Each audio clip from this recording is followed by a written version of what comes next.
Hello bachcho, let's read the question.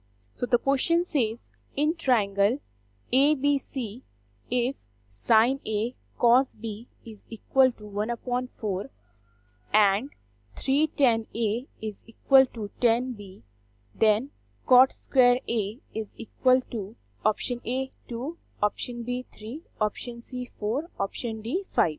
So question में हमें sin A cos B 1 upon 4 के equal given है और 3 tan A हमारा tan B के इक्वल गिवन है. हमें cot square A की वैल्यू फाइंड करनी है, right. So the key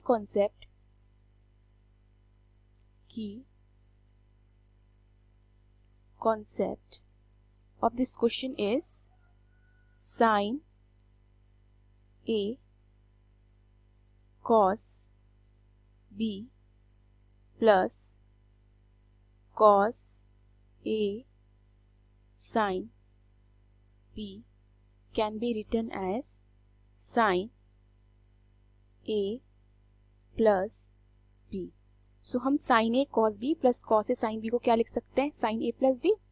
second, sum of all the angles of a triangle is 180 degree. तो हम जब ट्रायंगल्स के तीनों एंगल्स का सम करते हैं तो वो हमें कितना देता है? 180 डिग्री. तो ये दोनों जो आइडेंटिटीज हैं ये हमारे काम आएंगी. ओके, क्वेश्चन में हमें गिवन है sign A cos B is equal to 1 upon 4. Okay, second thing, 3 tan A is equal to tan B. Right. So मैं tan को क्या लिख सकती हूँ?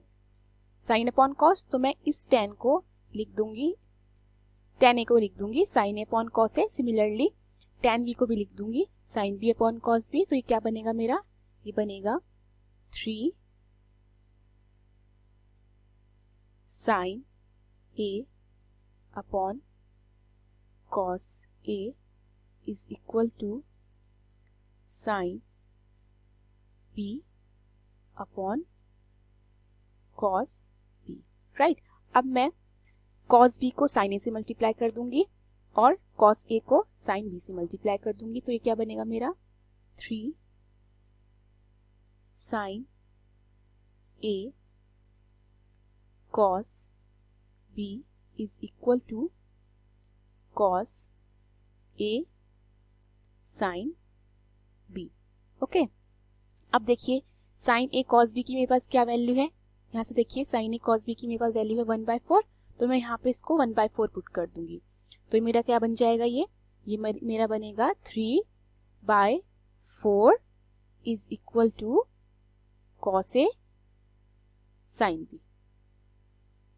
Okay, cos A sin B की क्या वैल्यू आ जाती है मेरे पास? 3/4. Right.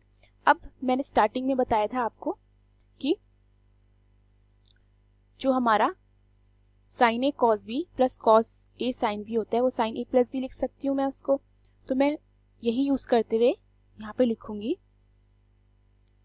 sin A cos B plus cos A sin B is equal to, अब देखिए sin A cos B की वैल्यू कितनी है मेरी इसकी वैल्यू है sin A cos B की 1/4. तो मैं यहाँ पे 1/4 पुट कर लूंगी plus cos A sin B की जस्ट मैंने ये निकाली है वैल्यू कितनी है? 3/4 यहाँ लिख लेती हूँ. तो sin A cos B plus cos A sin B क्या होता है मेरा? sin A plus B. मैं उसे लिख लेती हूँ यहाँ पे sin A plus B. sin A plus B मेरा कितना आता है? इज इक्वल टू, यहाँ से मैं एलसीएम लेती हूँ तो 1 प्लस 3/4 यानी कि 4/4 मेरा आता है यहाँ से 1. Right. sin A plus B मेरा आ गया है 1. अब मैं इस 1 को साइन पाई बाय 2 लिख सकती हूँ, क्योंकि साइन पाई बाय 2 मतलब कितना होता है 90 डिग्री, और साइन 90 डिग्री कितना होता है मेरा 1, तो मैं इसको लिख लूंगी sine A plus B is equal to sine pi by 2। Okay, sine sine कटता है तो a प्लस बी कितना आता है मेरे पास, a plus B is equal to pi by 2। Pi by 2 का मतलब 90 डिग्री।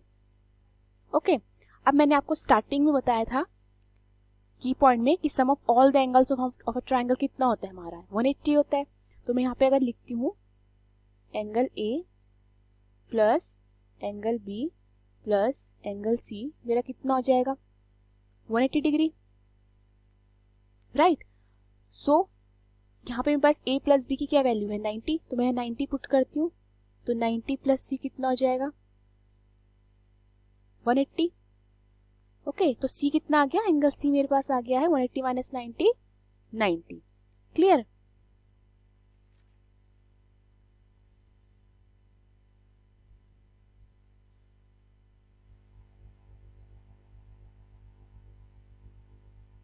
ऑल्सो एक चीज और नोट कीजिए यहाँ पर कि यहाँ से मेरा a प्लस बी कितना था 90 डिग्री, तो मेरा यहाँ पे b कितना आ जाएगा, b मेरा आ जाएगा 90 माइनस a, राइट। तो मेरे पास यहाँ पे b की वैल्यू भी निकल जाती है, c की वैल्यू भी है। अब हमें क्वेश्चन में क्या गिवन है, 3 tan a is equal to tan b। Okay, so 3 tan a is equal to, अब मैं tan b, तो b को क्या पुट कर सकती हूँ 90 माइनस से, जस्ट मैंने अभी वैल्यू निकाली है 90 माइनस से, right. So 3 tan a is equal to, tan 90 minus से मुझे क्या देगा cot a, cot a हो जाता है। सो 3 और tan का मैं रेसिप्रोकल क्या लिख सकती हूँ 1 अपॉन cot, तो ये हो जाएगा मेरा 1 upon cot a is equal to cot a। अब मैं cot को उधर उससे मल्टीप्लाई करती हूँ तो कितना आएगा 3 is equal to cot square a। तो मुझे क्वेश्चन में cot स्क्वायर a की वैल्यू फाइंड करनी थी, और वो मेरी कितनी आई है, cot स्क्वायर a की वैल्यू मेरी आई है 3। तो देखते हैं हमारा ऑप्शन कौन सा करेक्ट है। So the correct option is B3। Hope you understood the question. Thank you.